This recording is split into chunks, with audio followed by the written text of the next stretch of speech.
Salut à tous, bienvenue dans cette nouvelle vidéo de Lumière sur la Cèpe. Aujourd'hui, on est à Sarrebourg, on est avec Circé, donc juste après sa super compétition internationale. Et justement, on est également avec Guillaume, son maître d'armes. C'est une compétition d'escrime, je vous le rappelle, escrime handisport.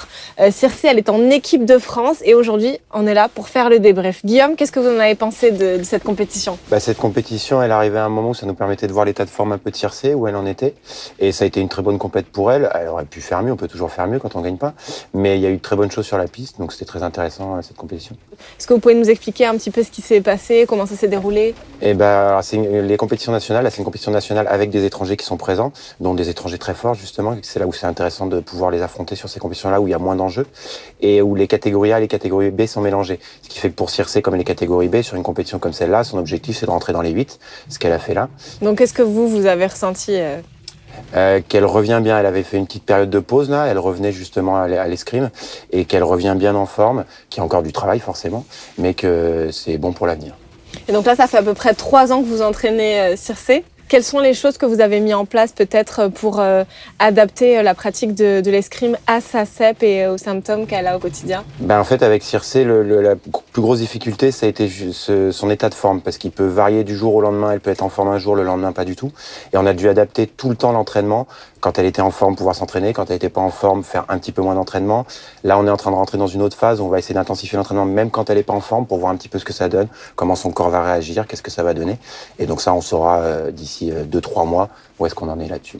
Et qu'est-ce que vous diriez peut-être aux personnes qui ont un handicap, quel qu'il soit, et qui ont envie de faire de l'escrime? Déjà, il y a une mixité avec les valides. Tout le monde pratique ensemble, on ne fait pas de distinction et c'est un sport qui est très accessible tout de suite. On s'amuse tout de suite, on est dans le combat, on est dans le jeu avec l'adversaire. Ok. La prochaine étape ou le prochain objectif, on va dire? Le prochain objectif de compétition vraiment où on veut essayer de performer, ça va être Varsovie au mois de juillet. Il y a Sao Paulo au mois de mai qui est une Coupe du Monde aussi. Et après? Après, l'objectif final, c'est Tokyo. Ça, de toute façon, depuis toujours. Oui. Parce que Circé, quand elle nous en parle, c'est Tokyo. Ah oui. Tokyo, c'est les Jeux paralympiques en 2020, c'est ça? C'est ça. Ça a lieu 2 ou 3 semaines après les Jeux olympiques, au même endroit. Et la période de sélection a démarré en septembre 2018. Donc là, on est à la moitié à peu près de la période de sélection. Et donc là, il va falloir commencer à faire des performances pour pouvoir se sélectionner.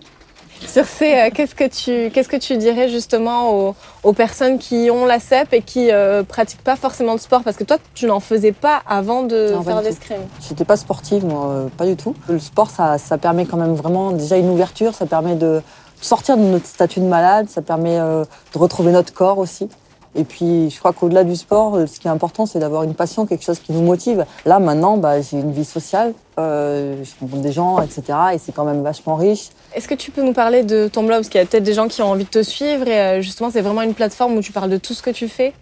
Alors, oui, effectivement, mon blog, c'est Douce Barbare. Je parle de tout. Doucebarbare.com. L'idée, c'est vraiment de parler de ce qu'on prend pas le temps de regarder ou d'écouter quand on est dans sa vie normale. Donc, je parle autant du handicap que de la cèpe, que de sujets variés.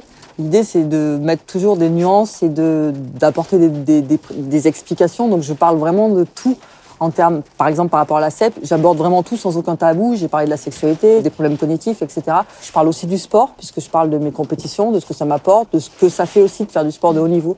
En ayant une sclérose en plaques, parce que niveau gestion, c'est pas évident. C'est assez varié. Et vraiment, l'idée, ça sera cool. Et n'hésitez pas à réagir, parce que c'est trop bien. Ça fait des interactions et c'est chouette. Merci beaucoup, Circé, pour toutes ces confidences. Merci, Guillaume, aussi. Bravo pour tout ce que tu fais au quotidien. Toutes ces personnes à qui tu donnes du bonheur. Surtout, n'hésitez pas à suivre Circé Pelou sur les réseaux sociaux si vous avez envie de l'encourager pour toutes les prochaines compétitions.